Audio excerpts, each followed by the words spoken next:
ଦିନଟି 13/4/25 ସନ୍ଧ୍ୟା 5 ଘଣ୍ଟା 40 ମିନିଟ୍ ପାଖାପାଖି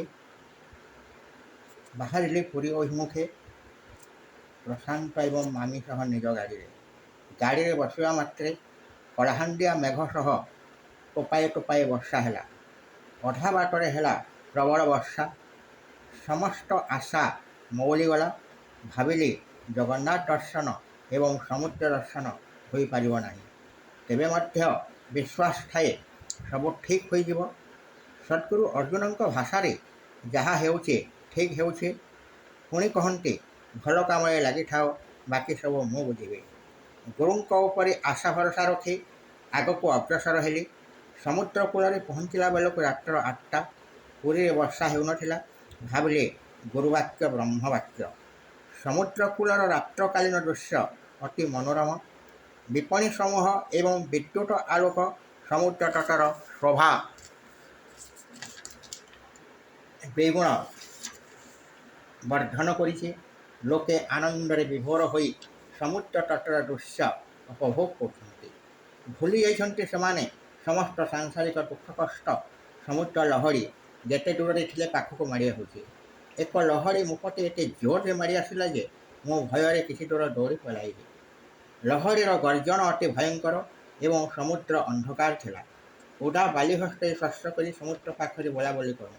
ବହୁ ଲୋକ ସମୁଦ୍ର ତଟରେ ନାନା ବ୍ୟବସାୟ କରି ଜୀବିକା ନିର୍ବାହ କରୁଛନ୍ତି।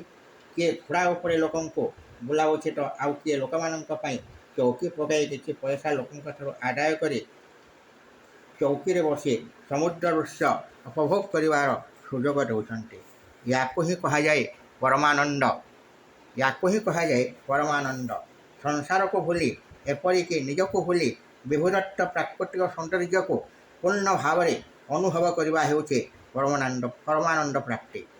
ଆମର ବିଶ୍ୱାସ ଥିଲା ରାତ୍ର 9ଟାରେ ପୁରୀ ମନ୍ଦିରରେ ପହଞ୍ଚିଲେ ଭିଡ଼ କମିଯିବ। ଠାକୁରଙ୍କୁ ଭଲ ଭାବରେ ଦେଖିହେବ। ଠାକୁରଙ୍କ ଲୀଳା ବିଚିତ୍ର। ସେ ଭକ୍ତମାନଙ୍କୁ ବିଭିନ୍ନ ଉପାୟରେ ପରୀକ୍ଷା କରନ୍ତି। ଗୁରୁ କହନ୍ତି, ତୁମେ ଭଲ କାମ କର, କେତେବେଳେ କେଉଁ ରୂପରେ ମୁଁ ତୁମ ପାଖରେ ପହଞ୍ଚି ତୁମର ପରୀକ୍ଷା ନେବି ଏବଂ ପରୀକ୍ଷାରେ ଉତ୍ତୀର୍ଣ୍ଣ ହେଲେ ମୁଁ ତୁମକୁ ବ୍ରହ୍ମରେ ଲୀନ କରାଇଦେବି। ଶ୍ରୀମନ୍ଦିର ସିଂହଦ୍ୱାରରେ ପହଞ୍ଚିଲା ବେଳକୁ ରାତ୍ର 9ଟା। ସିଂହଦ୍ୱାରରେ ଲମ୍ବା ଲାଇନ। ଅବ୍ୟକ୍ତ ବ୍ରହ୍ମଙ୍କୁ ଦର୍ଶନ କରିବା ପାଇଁ ସମସ୍ତେ ବ୍ୟାକୁଳିତ। ଠାକୁର ଦର୍ଶନ ପାଇଁ 3 ଘଣ୍ଟା ଲାଗିଯିବ। ଲାଇନରେ ଅଧା ଦୂର ଯିବା ପରେ ଚିନ୍ତା କଲୁ ଠାକୁର ଦର୍ଶନ ଭାଗ୍ୟରେ ନାହିଁ।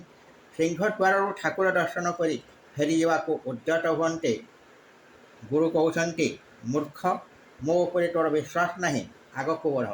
ପୁଣି ଦକ୍ଷିଣ ଦ୍ୱାରରେ ପହଞ୍ଚିଲା ସମୟରେ ତାହା ବନ୍ଦ ହୋଇଗଲା। ପଶ୍ଚିମ ଦ୍ୱାର ଧାଡ଼ି ଏବଂ ସିଂହଦ୍ୱାର ଧାଡ଼ି ମଧ୍ୟରେ କିଛି ଫାଙ୍କ ଥିଲା। ଏତିକି ବେଳକୁ ମୋର ଗୋଡ଼ ଲୁହାରେ ବାଜିଯାଇ ଦରଜ ହେଉଥିଲା। ମାମି ଦୌଡ଼ି ଯାଇ ସେହି ଫାଙ୍କ ଉପରୁ ଡିଆଁ ମାରି ପ୍ରଥମ ଲାଇନରେ ପହଞ୍ଚିଗଲା। ପ୍ରଶାନ୍ତ ମଧ୍ୟ ପହଞ୍ଚିଲା। ପଛପଟ ଲୋକେ କହୁଛନ୍ତି ଶୀଘ୍ର ଡିଆଁ ମାର। ଗୁରୁ କଥା ମନେ ପଡ଼ିଲା। ଗୁରୁ କହନ୍ତି, ଦୁଃଖ କଷ୍ଟ ଭଗବାନଙ୍କର ଅଲଙ୍କାର ଅଟେ। ଯେ ଯେତେ ଦୁଃଖ କଷ୍ଟ ଭୋଗ କରେ ସେ ସେତେ ଭଗବାନଙ୍କ ପ୍ରିୟ ପାତ୍ର ହୋଇପାରେ। ଶକ୍ତି ସଞ୍ଚାରିତ ହେଲା। ଡିଆଁ ମାରି ମୁଁ ପ୍ରଥମ ଧାଡ଼ିରେ ରହିଗଲି। ମନ୍ଦିର ଭିତରକୁ ଯିବା ପାଇଁ 1 ଘଣ୍ଟା ଲାଗିଗଲା। ମନ୍ଦିର ଭିତରେ ଠାକୁରଙ୍କୁ ଦର୍ଶନ ପାଇଁ ସମସ୍ତେ ବ୍ୟଗ୍ର, କିନ୍ତୁ ଠାକୁରଙ୍କୁ ଦେଖିପାରୁନାହାନ୍ତି। ଜୟ ଜଗନ୍ନାଥ ଧ୍ୱନିରେ ଗଗନ ପବନ ମୁଖରିତ ହୋଇପଡ଼ୁଛି। ସମସ୍ତେ ଭକ୍ତି ଭାବରେ ବିଭୋର। ଭୁଲି ଯାଇଛନ୍ତି ନିଜ ପରିବାର ସଂସାରକୁ। କେବଳ ଅବ୍ୟକ୍ତ ବ୍ରହ୍ମଙ୍କୁ ଦର୍ଶନ ପାଇଁ ବ୍ୟଗ୍ର। କିନ୍ତୁ ଅବ୍ୟକ୍ତ ବ୍ରହ୍ମ ଲୁଚକାଳି ଖେଳୁଛନ୍ତି। ଏ ତ ତାଙ୍କର ଲୀଳା। ପରୀକ୍ଷା ନେଉଛନ୍ତି କାହାର କେତେ ଧୈର୍ଯ୍ୟ। କେତେକ ବହୁ କଷ୍ଟରେ ଠାକୁରଙ୍କର କେବଳ ମୁଖ ଦର୍ଶନ କରି ସନ୍ତୋଷ ଲାଭ କରୁଛନ୍ତି। ବିଶ୍ୱାସ, ଠାକୁର ଦର୍ଶନରେ ସ୍ୱର୍ଗ ଲାଭ ହେବ। ଏ ପରିପ୍ରେକ୍ଷୀରେ ଗୁରୁଦେବ କହନ୍ତି, ଭଲ କାମ କଲେ ସୁନା ଶିକୁଳିରେ ବନ୍ଧା ହେବ, ଖରାପ କାମ କଲେ ଲୁହା ଶିକୁଳିରେ ବନ୍ଧା ହେବ। ଗୁଣାତୀତ ସ୍ଥିତି ଭାବ ସ୍ତରକୁ ନ ଗଲା ପର୍ଯ୍ୟନ୍ତ ପରଂ ବ୍ରହ୍ମ ବା ମହାଭାବ ସ୍ଥିତିରେ ଲୀନ ହୋଇପାରିବ ନାହିଁ। ସେ ଯାହା ହେଉ, ଠାକୁର ଦର୍ଶନ କରି ରାତ୍ର 12ଟା ସୁଦ୍ଧା ଭୁବନେଶ୍ୱରରେ ପହଞ୍ଚିଲୁ। ଭକ୍ତମାନଙ୍କ ମଧ୍ୟରେ ପଣ୍ଡା ଭକ୍ତମାନଙ୍କ ମଧ୍ୟରେ ପଣ୍ଡାମାନଙ୍କ ସହ ଆଗରୁ ଯେଉଁମାନେ ଯୋଗାଯୋଗ କରିଥାନ୍ତି ସେମାନେ ପଣ୍ଡାମାନଙ୍କୁ କିଛି ପଇସା ଦେଇ ପଣ୍ଡାମାନଙ୍କ ସାହାଯ୍ୟରେ ଜଗନ୍ନାଥଙ୍କ ନିକଟକୁ ଯାଇ ତ୍ରିମୂର୍ତ୍ତିକୁ ସମ୍ପୂର୍ଣ୍ଣ ଦର୍ଶନ କରିଥାନ୍ତି ବୋଲି କେତେକ ଭକ୍ତ କହନ୍ତି। ଏ ସମସ୍ତ ଭକ୍ତି ସକାମ ଭକ୍ତି ଅଟେ। ଏମାନେ ଜଗନ୍ନାଥ କିଏ ଜାଣିନଥାନ୍ତି। ଏ ପରିପ୍ରେକ୍ଷୀରେ ସଦ୍ଗୁରୁ ଅର୍ଜୁନ କହନ୍ତି, ତୁମେ ବହୁ ପରିଶ୍ରମ କରି ମନ୍ଦିରକୁ ଗଲ, କିନ୍ତୁ ମନ୍ଦିର ଦେବତାଙ୍କ ସମ୍ପର୍କରେ ଯଦି ତୁମର କିଛି ଧାରଣା ନାହିଁ ତେବେ ତୁମର ସମସ୍ତ ପରିଶ୍ରମ ବୃଥା।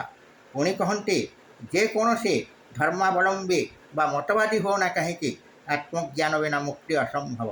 ଆସନ୍ତୁ ତେବେ ଶ୍ରୀକ୍ଷେତ୍ର ଓ ଜଗନ୍ନାଥଙ୍କ ସମ୍ପର୍କରେ ଆଲୋଚନା କରିବା ଅନ୍ୟ ଏକ ଦିବସରେ।